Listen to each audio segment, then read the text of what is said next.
Eu pedi a Deus, eu tinha convidado uma pessoa para estar aqui hoje ministrando, e ela não pôde estar. Eu pedi ao Senhor que estivesse ministrando o que Ele queria para as nossas vidas, como eu tenho feito. Esse tempo que eu fiquei no lugar do meu esposo aqui, que ele estava se recuperando. Ontem eu fiquei assim tão impactada, tão maravilhada ali no nosso encontro. Vocês estão ouvindo bem aí atrás? Tá legal? O som? Tá ouvindo, Adriana? Ontem na nossa confraternização, eu convidei a Bispa Rúbia para trazer uma palavra. E como é de costume, nós temos um tema, que nós trabalhamos o ano inteiro esse tema. Nós oramos no final do ano. Leozinho, nós oramos no final do ano. Então, Deus nos dá um tema da qual a gente discorre durante todo o ano. Mas quando eu convidei a Bispa Rúbia, eu não passei para ela. Eu pedi ao Espírito Santo, para vocês saberem, eu conheço a Bispa do encontro de pastores, mas nós não somos assim tão próxima como eu sou de outras pastoras. A gente está se aproximando recente. E eu falei, Espírito Santo, eu quero que o Senhor fale com cada mulher. Eu quero que o Senhor fale conosco. E eu não conversei absolutamente nada. Não falei nada sobre a igreja. Só falei que nós tínhamos uma confraternização de mulheres. E eu queria que ela trouxesse a ministração para nós essa noite. Amados, e ontem Deus nos deu uma palavra. E resumindo, o que Deus disse foi: chega. Não foi isso, mulheres? O que Deus falou para ela, diz para essas mulheres: chega. Foi algo tão forte. Chega. É tempo de mudança. E eu já tinha essa palavra. Meu esposo é a testemunha. Eu já estava com essa palavra que Deus já tinha ministrado no meu coração. Reconstruindo o templo, os muros, pelo arrependimento. E eu estou maravilhada de ver como o Espírito Santo nos ama. Eu não sei você, mas eu sinto o amor de Deus. Porque nesses últimos tempos, Deus tem falado especificamente com nós, os filhos do MIB. Você aqui dessa casa, desse ministério, nossas ovelhas. Deus tem falado de uma forma muito forte, muito direcionada e muito clara. A palavra tem sido clara, muito clara para todos nós. Domingo passado, a Adriana pregou pela manhã, nós também não tínhamos conversado. E eu pensei, meu Deus, falarei do mesmo tema à noite. O bispo falou, eu falei, o Espírito testifica com o Espírito. O mesmo Espírito da minha irmã, o mesmo Espírito que habita em você, habita em nós, todos nós. O mesmo Espírito que habita nos filhos de Deus, é o mesmo. Então Deus está convergindo. E Deus disse, chega. Foi muito forte. Eu recebi. Chega. Chega de levar a vida do jeito que você quer. Está na hora de ter compromisso e responsabilidade para com o reino de Deus, para com a igreja do Senhor Jesus. Cumpra a missão pela qual você foi salvo. Você não foi salvo somente para carregar uma identidade. Eu sou cristã, eu sou de Jesus. Você não foi salvo apenas para fazer parte de um hall de membro de uma igreja. Você foi salvo para frutificar. Você foi salvo para ser sal e luz nessa terra. Você foi salvo para você carregar dentro de você o Espírito Santo de Deus. E carregando o Espírito Santo de Deus dentro de você, você precisa dar frutos. E para dar fruto, nós temos que reconstruir o que se perdeu. Amém? O texto de Neemias 1, versículo 2 e 3 diz assim: quando Anani, um dos meus irmãos, veio de Judá com alguns outros homens, isso é Neemias falando, eu lhe perguntei acerca dos judeus que restaram e os sobreviventes do cativeiro e também sobre Jerusalém. E ele me respondeu: aqueles que sobreviveram ao cativeiro e estão lá na província, passa por grande sofrimento e humilhação. O muro de Jerusalém foi derrubado e as suas portas foram destruídas pelo fogo. Pai, mais uma vez eu te louvo pela tua palavra que é vida. A tua palavra que ela não volta vazia. A tua palavra que santifica. A tua palavra que é enviada com um propósito. E ela cumpre o propósito pela qual ela é enviada. E eu oro nessa noite para que o propósito dessa palavra possa cumprir fielmente no meu e no coração de cada um dos teus filhos, de cada um daqueles que o Senhor trouxe nessa noite, cada um daqueles que estão assistindo o culto, ouvindo a palavra, através das nossas redes sociais. Eu oro para que seja, Pai, tocado e essa palavra frutifique em cada coração. E a igreja diz, amém, graças a Deus. Querida, eu quero falar um pouquinho do contexto, vocês já sabem, mas é bom relembrar da palavra, que o rei Davi conquistou Jerusalém e transformou numa cidade política religiosa. E após a sua morte, o filho dele, Salomão, assumiu o trono. Nos 2 reinados, o povo andou com Deus.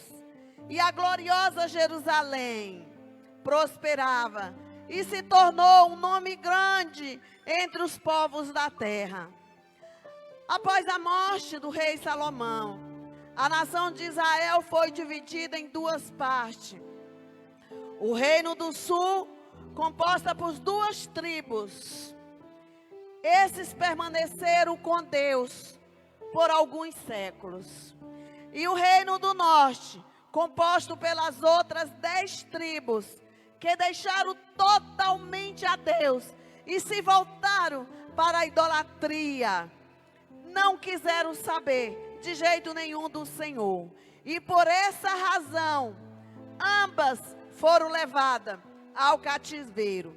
O reino do norte, que depois da divisão se voltou totalmente para Deus, essas 10 tribos foram totalmente destruídas pelos assírios. Não restaram. Foi esse reino totalmente destruído e dizimado. E 200 anos depois, 2 séculos depois, o reino do sul, composto pelas 2 tribos, entre elas a tribo de Judá e a tribo de Benjamim, foram levados cativos. Todos conhecem a história, que ali levaram os príncipes, os nobres, entre eles foram Daniel e seus amigos. Então nós já conhecemos essa história, que foram levados por Nabucodonosor, que destruiu Jerusalém, que queimou a cidade, e a cidade agora em ruína, destruída. O povo humilhado foram levados para a Babilônia. E lá mas não foram destruídos. Lá na Babilônia, eles ficaram. 70 anos depois, 70 anos, Deus levanta um rei chamado Ciro, o persa, que destruiu o reino babilônico, o império babilônico, e agora dominava o mundo. E esse homem, o rei Ciro, havia uma profecia sobre ele. Deus controla a história. Havia uma profecia na história onde Deus dizia que ele libertaria o povo e o povo voltaria para Jerusalém. E na volta, e aí que entra na história esse homem exemplar chamado Neemias, temente a Deus, que se levanta para trazer de volta os exilados e reconstruir os muros, a cidade de Jerusalém, que um dia tão gloriosa, mas deixou Deus. Enquanto você anda com Deus, Deus anda contigo. Quando você deixa Deus, você anda na sua própria sorte. A cidade gloriosa. Os que restaram agora aprenderam a lição e retornaram. Aqui, amados, eu quero trazer aqui uma explicação. Os muros significam firmeza e proteção. Os reis não tinham esses hábitos de levantar os muros ao redor da sua cidade. Então, querido, para proteger dos seus inimigos, o nosso muro de proteção, você sabe o que é os nossos muros de proteção? O nosso muro de proteção é a obediência à palavra de Deus. A palavra de Deus diz: se atentamente ouvir a minha voz e obedecer, ouvir e obedecer. Ele diz: abençoado você será no campo, abençoado você será na cidade. Eu amo esse texto. E aí ele segue, contando o que acontece quando você decide andar no caminho da obediência. E ele diz: mas se não obedecer, amaldiçoado será no campo, amaldiçoado será na cidade. Ou seja, enquanto você andar com Deus, Deus é o seu muro de proteção. Se você está na cidade, Deus está com você. Se você está no campo, Deus está com você. Você não depende de circunstância nem de momento para você levar a sua vida, porque nós dependemos do nosso Deus. Deus abre porta onde não há. Às vezes eu vejo pessoas tão desesperadas. Nós sempre usamos esses versículos. Trabalhava com artesanato e nós saíamos e falava: Senhor, nós não dependemos do turista. Nós não dependemos se está chovendo ou fazendo sol. Nós dependemos do Senhor. E quantas vezes aparecia uma pessoa e fazia uma compra da semana? Porque nós dependemos. Não pense que você dependa do seu emprego. Não pense que você dependa da sua inteligência. Não pense que você dependa da força do seu braço. A Bíblia diz que em vão é o homem levantar de madrugada, trabalhar duramente o dia inteiro, não ter tempo para nada e muito menos para Deus. Ele diz: aos meus amados eu dou enquanto dorme. São pessoas que colocam a sua força na frente de Deus. Devemos sim trabalhar, ter o nosso esforço, mas nunca nós podemos colocar na frente de Deus prioridade. Qual é o primeiro mandamento, igreja? Nunca mudou: amar a Deus sobre todas as coisas. Nunca não mudou isso. Amar a Deus sobre todas as coisas. Deus não dá a sua honra nem a sua glória. Deus não troca. E ele diz: e o resto lhe serão acrescentados. Tudo que você quiser será acrescentado. Eu vou dizer uma coisa aqui: se você orar mais, você vai trabalhar menos. Sabia disso? Porque muito trabalha e não tem força depois nem para dobrar seu joelho e clamar a Deus. Ore mais. Ore mais. E Deus operará mais milagre. Então, queridos, o nosso muro de proteção é a obediência à palavra de Deus. Enquanto Israel andou na lei de Deus, no temor e na obediência, Deus era o seu protetor. Deus era quem lutava as suas guerras. Quantas vezes Israel ia para a batalha e Deus falava: só louve. E Deus dissipava os inimigos. Olha a ocasião, está cheia a Bíblia, só estou lembrando desses agora, são muitos, você sabe disso. Quando foi para conquistar Jericó, quem foi que derrubou os muros daquela cidade fortificada?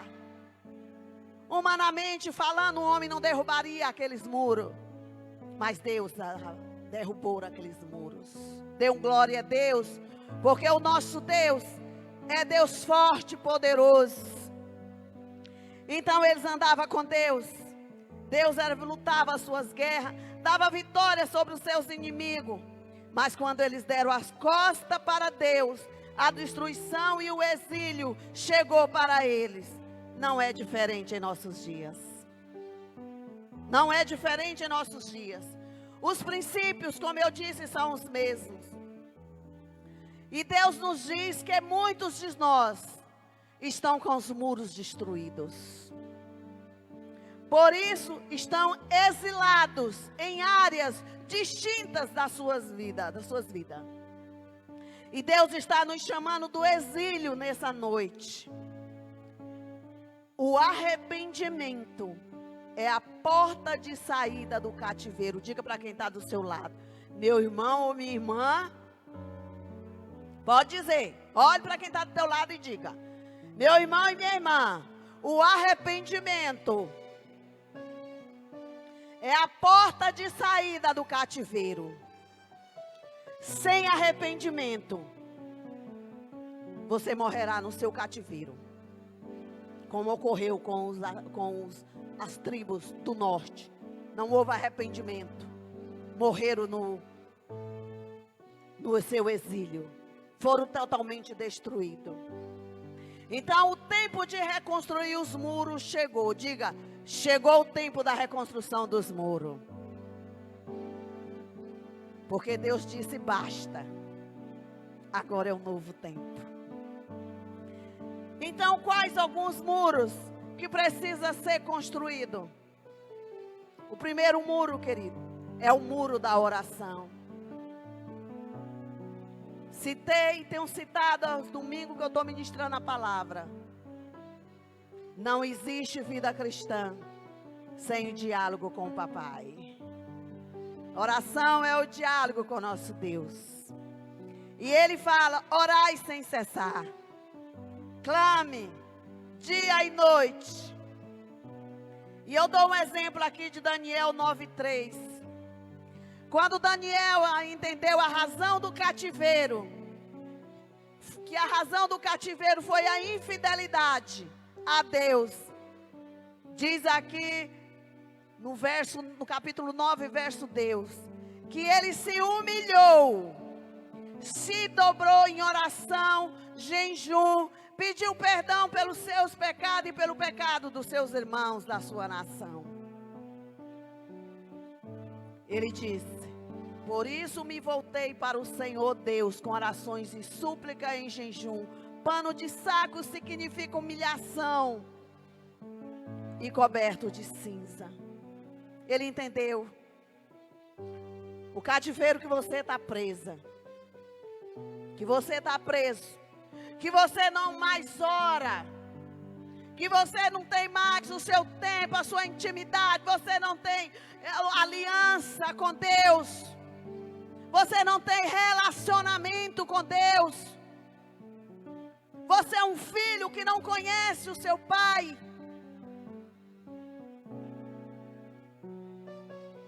Hoje é dia de romper esse muro e voltar a buscar o Senhor. Buscai ao Senhor enquanto se pode achar. Se diz que nós devemos buscar o Senhor enquanto se pode achar, significa que vai chegar um tempo que a gente vai querer buscar o Senhor e não vai mais encontrar o Senhor. Então buscai o Senhor enquanto se pode achar. Deus está te chamando para você levantar o seu muro de proteção através de uma vida de oração. Diga glória a Deus. Você vai voltar a orar? Você vai voltar a buscar a Deus, a se humilhar, a se arrepender? É você que vai decidir. O outro muro que nós temos que levantar é o muro da santificação. Diga o muro da santificação. Hebreus 12:14 diz: sem santificação ninguém verá a Deus. Querido, toda a Bíblia, ela nos chama há uma reflexão forte, mas tem um texto que é para a gente balançar. E quando você diz, quando a Bíblia diz, sem santificação ninguém verá Deus. Você sabe o que é santificação? Sabe, você que é do MIB sabe, porque nós falamos isso constantemente. Santificação é o processo de se limpar, queridos, por meio da palavra. Todo dia você se torna uma pessoa melhor. Se você aí mentir ainda, você não vai mentir mais, porque a Bíblia diz que quem mente é filho do diabo. Se você ainda rouba, porque tem muitas formas de roubar. A palavra diz que aquele que rouba, que não roube mais. Se você é linguarudo, linguaruda, você vai entender que tem uma coisa que Deus odeia. Provérbio diz que Deus tem 7 coisas que Deus detesta.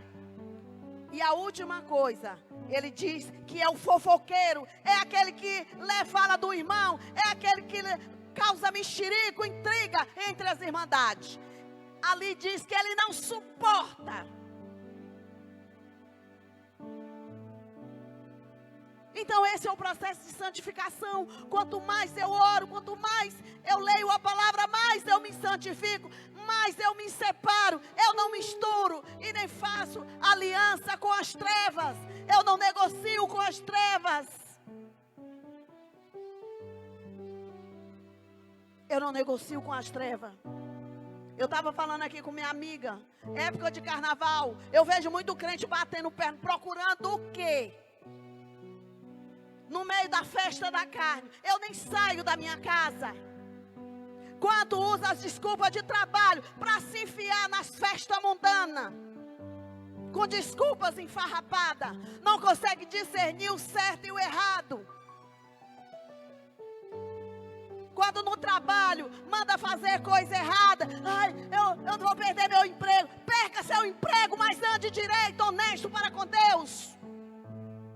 Isso é o processo de santificação. Cada dia nós nos tornamos mais luz. E a nossa luz brilha. Nós conseguimos desenvolver um relacionamento. Quantos estão vivendo relacionamentos ímpios? Conduzido por sentimentos. Porque não confia em Deus, porque não tem um relacionamento. Então o outro muro é o muro da santificação. A santificação é um processo diário de purificação pela palavra.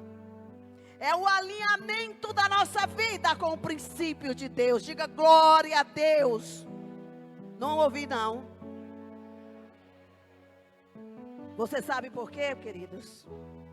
Porque Deus se move pelos seus princípios. O que é os princípios de Deus? É o que está escrito na palavra. Deus não se move pelo teu sofrimento.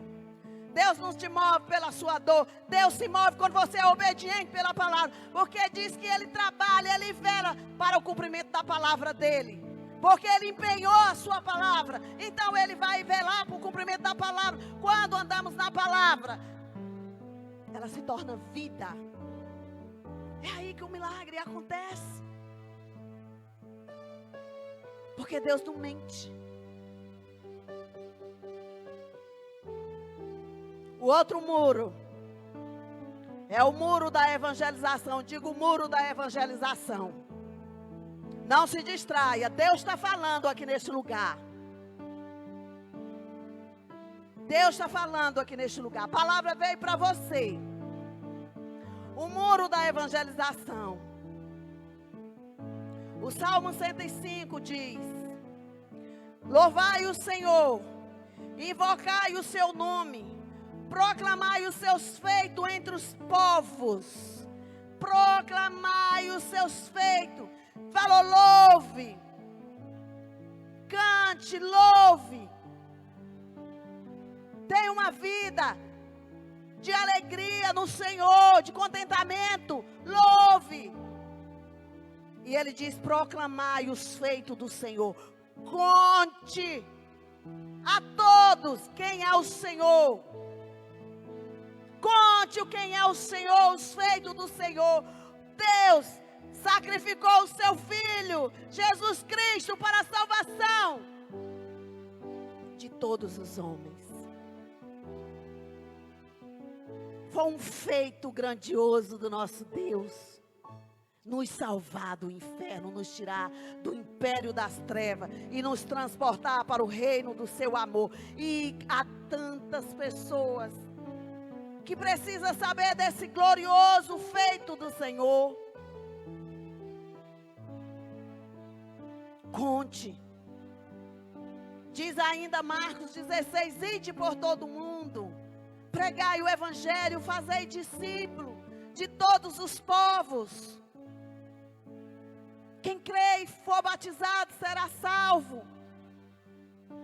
Queridos, essa é a missão que todos os filhos de Deus recebeu.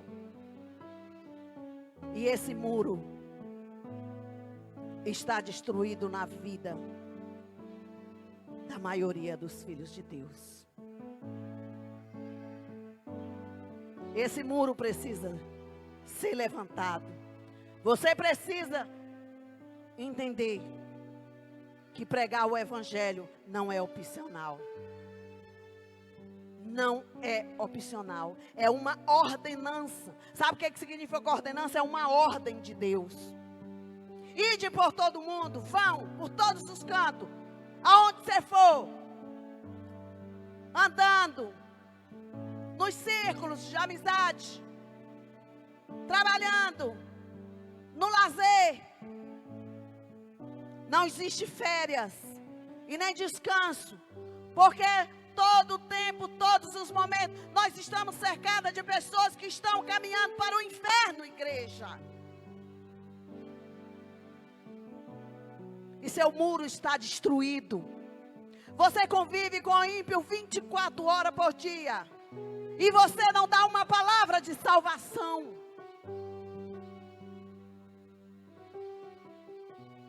Esse muro precisa ser erguido. Todos, grandes e pequenos, recebem essa missão de Deus. E não é opcional. Israel falhou. O propósito era o mesmo. Deus escolheu um povo. Deus que queria governar sobre aquele povo, um governo teocrático. Deus operaria as maravilhas como operou. As nações viriam e falavam: eu quero esse Deus. Eu quero esse Deus. Eu quero esse Deus do povo. A rainha de Sabá veio de longe para saber a razão da sabedoria de Salomão. Era Deus. Mas o que aconteceu com Israel? Ao invés dele ser diferente, que era o que Deus queria, ele quis ser igual ao povo sem Deus, povo idólatra. Desejou ser como o povo idólatra. E começaram a seguir. Rejeitaram o governo de Deus. Oh, que tristeza. Eles falharam na sua missão. E essa missão gloriosa, Deus falou: um povo que não me conhecia e eu chamei para nós. Sabe qual era esse povo que Deus usa essa expressão? Somos eu e você, o povo gentil, um povo que não estava na promessa. Deus falou para Israel: não me quer não? Eu vou buscar um povo, eu e você. Isso é uma honra, meu irmão. Você não consegue ver que isso é uma honra? Nós oramos por Israel, para que se volte e reconheça Jesus como Salvador. Muitos ainda permanecem na escuridão. E muitos de nós estão agindo da mesma forma. Ao invés de querer ser luz, quer se igualar aos ímpios. Tem rede social de crente que eu tenho nojo. Eu digo mesmo, que eu já disse várias vezes, eu tenho nojo. Eu tenho nojo de crente postando foto pelada. Isso é falta de temor.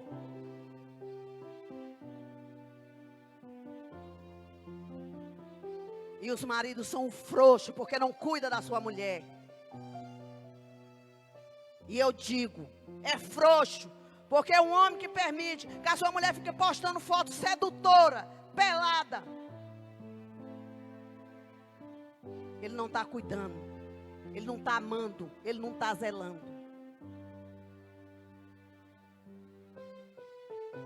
Quer se igualar. A pessoa ímpia, maligna, quer andar na mesma prática.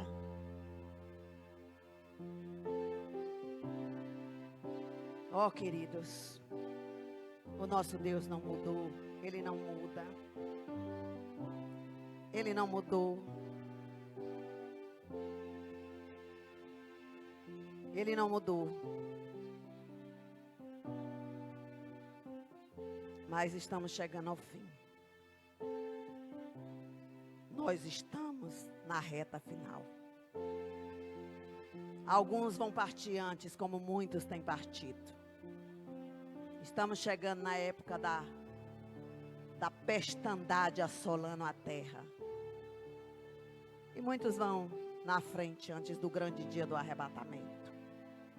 Sua casa está em ordem? Deus está nos chamando para colocar a casa em ordem, para levantar os muros destruídos.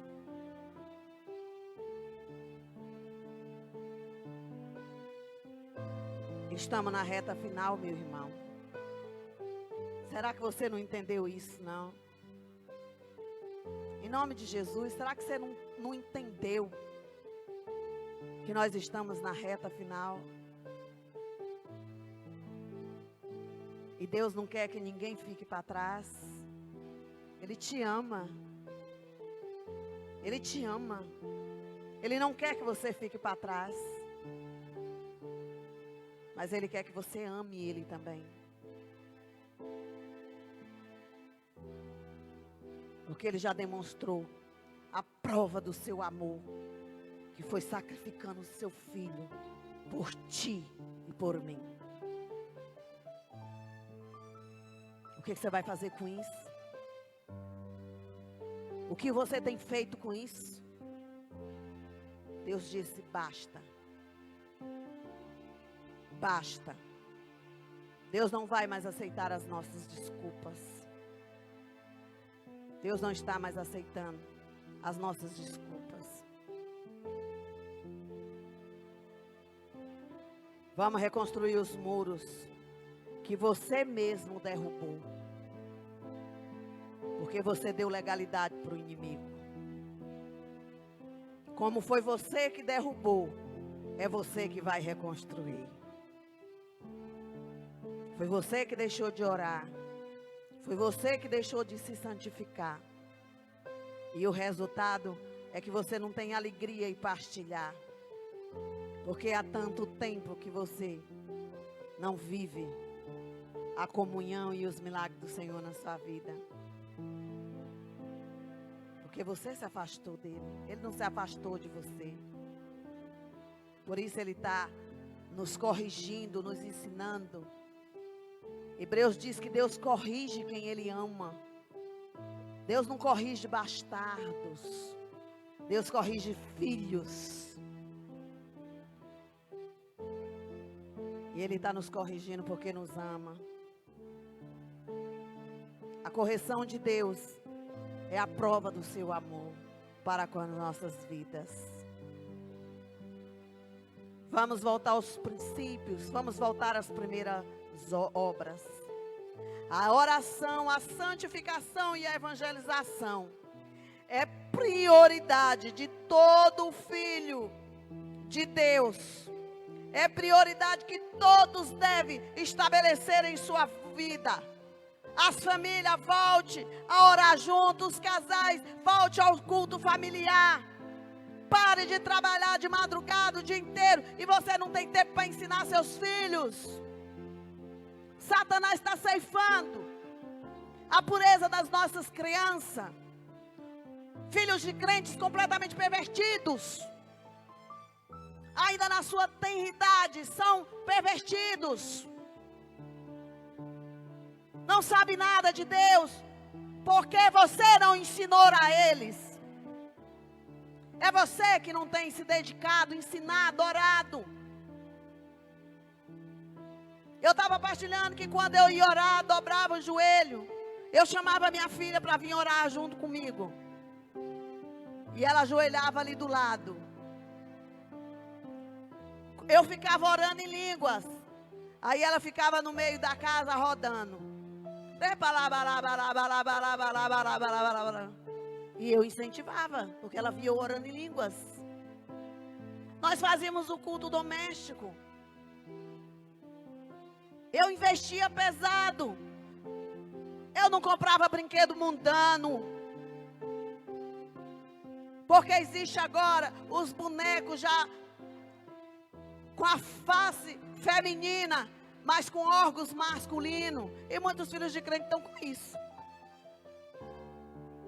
Eu comprava tudo quanto era de novidade na área cristã. Eu não vejo nenhuma criança entrar com a Bíblia aqui na igreja. Você já deu uma Bíblia para o seu filho? Alguns filhos aqui nem sabem o que é uma Bíblia. Minha filha tinha todos os exemplares. Um lançamento novo, eu dava para ela, cheio de figura. E a gente lia junto. Minha filha é melhor do que a sua filha? É claro que não. Mas eu dediquei tempo. Ah, bispo, a senhora não trabalhava. Quem te disse? Eu pegava 2 ônibus para poder chegar no meu serviço. Mas nunca negligenciei a formação espiritual da minha filha.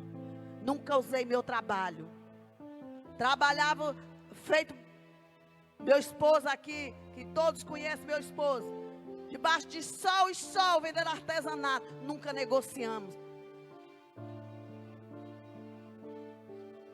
O nosso culto doméstico. Você precisa levantar esses muros. Você precisa levantar esses muros que se perderam. Jesus, uma vez, os seus discípulos chamaram ele e disse: mestre, vem comer. E ele disse: uma fome eu tenho. E ele disse que é cumprir a missão que o Pai me deu. Você precisa ter fome de cumprir a missão que Deus te deu. A semelhança do nosso Jesus. Essa fome deve ser minha e sua também. Por isso a urgência de Deus para que nós voltemos. E nós desejamos ardentemente esse alimento. Não de comida essa fome, não de comida nem de bebida. Mas de cumprir com o propósito pela qual o Senhor nos designou. Cada um de nós, eu e você, nós temos que concluir essa obra. Diga: eu tenho que concluir a obra que o Senhor confiou a mim. Ter uma vida de oração, uma vida de santificação, e ir por todo canto pregar o Evangelho do Senhor. Proclamar os feitos e a grandeza do nosso Deus. Eu quero